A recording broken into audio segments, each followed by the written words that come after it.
আগামী 7 দিনের মধ্যে সিলেটের 3 জন শ্রমিক নেতাকে মুক্ত দিতে হবে।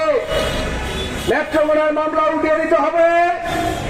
মামলা বন্ধ করে শ্রমিকদের সাথে আলোচনা করে মে দিবসের যে শান্তিপূর্ণ কর্মসূচি, সেই কর্মসূচিতে ভবিষ্যতে বাধা দিলে স্বৈরতান্ত্রিক ব্যবস্থাকে উপড়িয়ে ফেলার জন্য পৃথিবীব্যাপী যুদ্ধ ব্যবস্থা বিরাজ করছে। সারা দুনিয়ায় সাম্রাজ্যবাদের দালালদের সাথে লড়াই চলছে। খোদ আমেরিকার ছাত্ররা লড়াই করছে এই গাজাতে নিরীহ নারীকে হত্যার প্রতিবাদে। আর আমেরিকার সেই ছাত্রদের সঙ্গে দুনিয়াব্যাপী বিভিন্ন দেশে ছাত্র জনতা আজকে যুদ্ধবিরোধী শান্তির দাবিতে সংগ্রামে রয়েছে। বাংলাদেশে এক যুদ্ধবিধ্বংস অবস্থা। তারা সরকার ব্যবস্থায় বর্তমান সরকার 15 বছর যাবত এই রাষ্ট্রকে ইজারা নিয়ে রাষ্ট্র চালিয়ে চলছে। ভোটার বানায় নাই, মনে হয় যেন সবকিছু জানার মাধ্যমে চলে। কখনো মার্কিনের সাথে আঘাত করে, কখনো চীন রাশিয়ার সাথে আঘাত করে, ক্ষমতার পরিবর্তন না করে ক্ষমতাকে দীর্ঘস্থায়ী করে। এই তৎপরতায় ভারতীয় মানুষের মুক্তির জন্য পৃথিবীর যে যুদ্ধ ব্যবস্থা চলছে, সেই যুদ্ধের দিকে শ্রমিকদেরকে ঠেলে দিবেন না। অনতিবিলম্বে শ্রমমন্ত্রী উদ্যোগে শ্রমিকদেরকে মুক্তি দেওয়ার ব্যবস্থা করুন।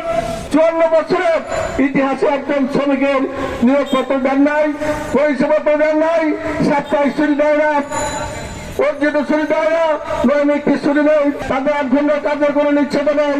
এমনি একটি অবস্থায় শ্রমিকরা যখন মে দিবস উদযাপনের মধ্যে দিয়ে তাদের আন্দোলন সংগ্রাম করার প্রচেষ্টা চালাচ্ছে, তখন এই আন্দোলন সংগ্রামে যেন শ্রমিকরা অংশগ্রহণ করতে না পারে, এই আন্দোলন সংগ্রাম যেন তারা করতে না পারে, সেই বিষয়ে তা হামলা করুক। সারা দেশে শ্রমিকদের উপর পুলিশের ছত্রছায়ায় হামলা করুক, শ্রমিকরা আহত এবং শ্রমিকদের মিথ্যা মামলা করে সংগঠনকে স্তব্ধ করে দিচ্ছে। এটা কোনোভাবেই সম্ভব নয়।